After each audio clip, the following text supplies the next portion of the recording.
आज हम देखते हैं decision of market modes entries.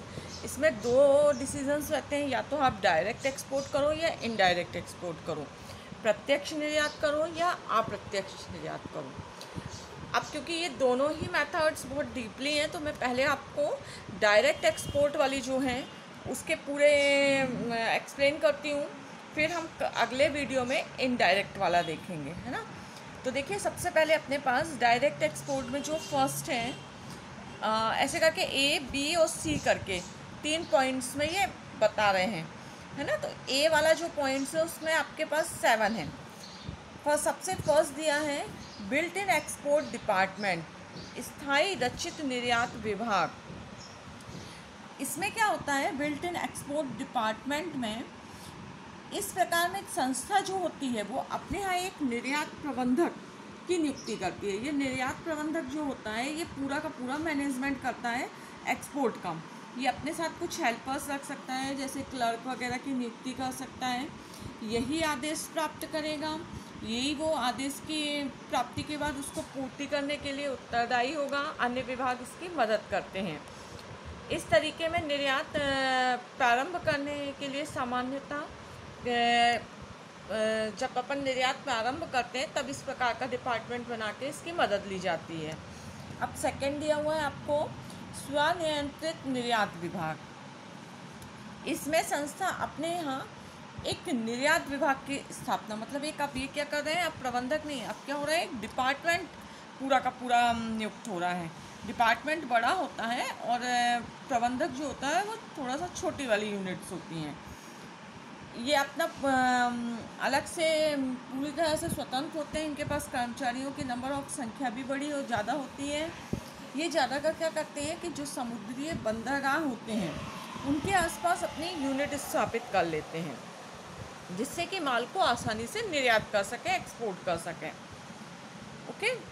और जैसे कभी जो कोई माल वगैरह देखने आता है तो ये वहीं पर अपना माल दिखाते हैं और वहीं से सेल करने के लिए स्वतंत्र होते हैं। थर्ड है पृथक निर्यात कंपनी, सेपरेट एक्सपोर्ट कंपनी। अब ये इससे भी बड़ी यूनिट हो रही है। अब देखिए, सबसे पहले क्या था, एक प्रबंधक को नियुक्त किया, सेकंड में इन्हें एक डिपार्टमेंट किया, अब ये क्या कर रहे हैं, एक अलग से एक्सपोर्ट कंपनी को नियुक्त कर रहे हैं। इस कंपनी का कार्य सिर्फ निर्यात करना होता है, ठीक है। और ये चाहे तो दूसरे भी जो लोग हैं जो निर्यातक हैं उनकी भी मदद कर सकती है, उनके भी माल को निर्यात कर सकती हैं। फिर फोर्थ वाला है मिश्रित निर्यात प्रबंधक। मिश्रित निर्यात प्रबंधक में क्या होता है, कई संस्थाओं के लिए निर्यात प्रबंधक के रूप में कार्य करता है। मतलब अब ये और बड़ी यूनिट है और ये कई और संस्थाओं के लिए निर्यात प्रबंधक के रूप में काम कर रहा है। ये प्रबंधक निर्यातक फर्म के लेटर हेड होते हैं और ये पूरी तरह से स्वतंत्र होते हैं सीधे व्यवहार करने के लिए, है ना। गैर प्रतियोगी वस्तुओं का भी ये निर्यात करते हैं। ये पूरी तरह से मतलब अलग से एक एक्सपोर्ट मैनेजर की तरह हो गए हैं और ये दूसरों का भी माल जो है वो निर्यात कर सकते हैं। इनमें बड़ी मात्रा में विज्ञापन के खर्चे रहते हैं, कर्मचारी रहते हैं, ये सारी चीज़ें मिलती हैं। अब फिफ्थ वाला जो है विदेशों में शाखाओं की स्थापना। यदि जो हमारी निर्मातक कंपनी है वो फाइनेंशियली रूप से बहुत स्ट्रांग है, उसकी आर्थिक स्थिति मजबूत है, तो वह विदेशी शाखा के खर्चे वहन करने की क्षमता रखती है। मतलब विदेश में एक शाखा इस्टेब्लिश कर रहे हैं, उसके खर्चे को वहन करने की क्षमता रख रही है, तो वो विदेश में जाकर क्या करती है, अपनी एक ब्रांच ही स्थापित कर लेती है। इससे व्यापार में बहुत ज़्यादा वृद्धि होती है। फिर इसके बाद अपॉइंट ऑफ एक्सक्लूसिव एजेंट, एकमात्र प्रतिनिधि की नियुक्ति। कभी कभी निर्यातक विदेशी बाजार में एक प्रतिनिधि की नियुक्ति कर देता है, अपना एजेंट बिठा देता है जिसका कार्य नियोक्ता के लिए कार्य करना होता है। यह प्रतिनिधि एक व्यक्ति, फर्म या कंपनी कोई भी हो सकती है। जिस तरह से अपन अपने नेशनल बिजनेस में भी देखते हैं, इंडिया के अंदर की एजेंट नियुक्त कर देते हैं और वो उनके माल को बेचते हैं। अब ये सेम प्रोसेस इंटरनेशनल मार्केट में कर रहे हैं कि अपना एजेंट नियुक्त कर दिया। ये सस्ता भी रहता है और आसानी से किया जा सकता है। उसको कमीशन दिया जाता है और वो अपने मतलब जो माल है उसको सेल करता है।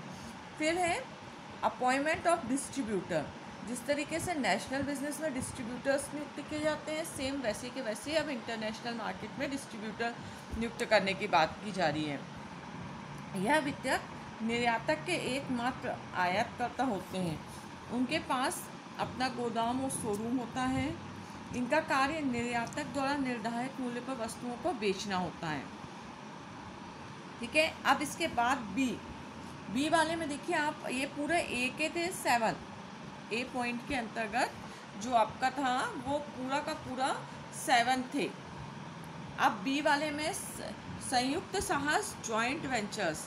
जॉइंट वेंचर्स में क्या होता है, इसमें सबसे फर्स्ट आप देख रहे हो लाइसेंस।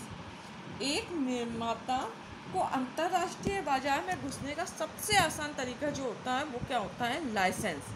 इसमें निर्माता व विदेशी फर्म से एक समझौता, जिसके अंतर्गत लाइसेंस देने वाली फर्म को एक रॉयल्टी या लाइसेंस की जो फीस निर्धारित होती है वो देना होता है। उसके बदले में वह लाइसेंस प्राप्त करता है और फर्म को अपनी फर्म का ट्रेडमार्क, ब्रांड, पेटेंट, व्यापारिक रहस्य जो सीक्रेट ट्रेड होते हैं आदि का उपयोग करने की अनुमति दे देता है। इस प्रकार एक फर्म बहुत ही कम जोखिम पर विदेशी बाजार में प्रवेश कर लेती है। इसके अगर हम एग्जांपल्स देखें तो जैसे कोका कोला कंपनी यही नीति अपनाती है। यह विदेशों में जाकर लाइसेंस दे देती है, जिससे वहाँ पर पेयजल का उत्पादक जो है वो जो भी है जिसने भी लिया है वो कर सकता है। अब इसके बाद सेकंड है कॉन्ट्रैक्ट मैन्युफैक्चरिंग। कॉन्ट्रैक्ट मैन्युफैक्चरिंग जब विदेशी बाजार में वहाँ के निर्माता को निर्माण करने की अनुमति दे दी जाती है तो इसे बोलते हैं हम कॉन्ट्रैक्ट मैन्युफैक्चरिंग। इसमें निर्माता का कोई नियंत्रण नहीं रहता है, वो एक कॉन्ट्रैक्ट फीस लेता है और उसके बाद जो है वो निर्माता करेगा। फिर थर्ड है मैनेजमेंट कॉन्ट्रैक्टिंग। इसमें क्या होता है कि जो कंपनी है, जब एक कंपनी घरेलू बाजार में किसी विदेशी कंपनी के प्रबंधकीय ज्ञान का, मैनेजमेंट नॉलेज का यूज़ करती है तो इसको हम बोलते हैं मैनेजमेंट कॉन्ट्रैक्ट्स। इसके अगर हम देखें तो अमेरिका की हिल्टन कंपनी जो होटलों का मैनेजमेंट करती है वह दुनिया भर में यही तरीका अपनाती है जिससे वह होटलों का प्रबंध करती है। फिर है फोर्थ जॉइंट ऑनरशिप। इसमें एक कंपनी विदेशों में जाकर वहाँ के विनियोगकर्ताओं से मिलकर एक नई कंपनी बना लेती है जिससे दोनों का स्वामित्व एवं नियंत्रण होता है। ऐसा सामान्यतः देशों की राजनीतिक और आर्थिक परिस्थितियों के कारण होता है। इसका उदाहरण अगर हम देखें तो मारुति कार जो है, मारुति कंपनी जापानी है लेकिन भारत में संयुक्त स्वामित्व के साथ मारुति कारों का उत्पादन कर रही है। फिर इसके बाद थर्ड वाला है प्रत्यक्ष विनियोग, डायरेक्ट इन्वेस्टमेंट। अब डायरेक्ट इन्वेस्टमेंट के माध्यम में निर्यातक जो होता है वो क्या करता है, ये भी एक रास्ता है जिससे हम अपनी जो सुविधाएं हैं या अपने देश के जो तैयार पुर्जे हैं या हमारे पास जो भी मटेरियल है उस पुर्जों को उसी मतलब कहना चाहिए पार्ट्स में दूसरे देश में पहुंचाते हैं। वहाँ उन्हें असेंबल किया जाता है कारखानों में, यहाँ से तैयार वस्तुएं निकाली जाती हैं और वहाँ पर सारे देशों में बेची जाती है। यह दूसरा रास्ता है। उस देश में निर्माण करने वाली मैन्युफैक्चरिंग के लिए एक कारखाना डाल देती है, लेकिन ऐसा उस समय किया जाता है जबकि निर्यात में काफ़ी अनुभव प्राप्त कर लिया हो। उस देश में निर्माण करने की आवश्यक सुविधाएं कम लागत पर उपलब्ध हो जाती हैं। जैसे उस देश में श्रम लागत कम होती है या कच्चे माल की लागत कम होती है तथा उस देश की सरकार इस प्रकार के विनियोग के लिए बढ़ावा देती है। इससे उस देश में रोजगार की सुविधाएं बढ़ती हैं। मोस्टली अपने यहाँ जो ये चाइना का जो सामान आता है बड़ी बड़ी, वो क्या करते हैं पार्ट्स में भेजते हैं तो उनको टैक्स भी कम लगता है क्योंकि वो असेंबल नहीं हुआ है, अभी पुर्जे में आया। कई बार आपने देखा होगा कि कंप्यूटर जब हम परचेस करने की बात करते हैं तो बोलते हैं कि वो पार्ट्स में आपको मिलेगा। पार्ट्स में मिलने के बाद हमारा वो पार्ट्स विदेशों से आए हैं यहाँ पर और उसको यहाँ अगर वो पार्ट्स असेंबल होके आते हैं तो उस पर टैक्स रेट अलग होती है और जब वो यहाँ पर असेंबल होते हैं क्योंकि अभी वो अलग अलग पार्ट्स हैं तो उन पर वो टैक्स नहीं लग रहा है। यहाँ पर उनको असेंबल किया जाता है और फिर उसमें असेंबल करने में जो भी श्रमिक लग रहे हैं वो हमारे देश के लग रहे हैं, तो हमारे यहाँ रोज़गार भी हो रहा है। ये तभी किया जाता है जब आपको एक्सपोर्ट में बहुत ज़्यादा नॉलेज हो जाता है और आपकी टेक्नोलॉजी बहुत अच्छी होती है। चीन मोस्टली इसी तरीके से चीज़ें, क्योंकि उसका सामान अगर सीधे वो यहाँ बेचता है तो उसको टैक्स रेट ज़्यादा रहती है, तो वो क्या करता है पार्ट्स में बेचता है और फिर यहाँ असेंबल करवाता है। Okay, thank you.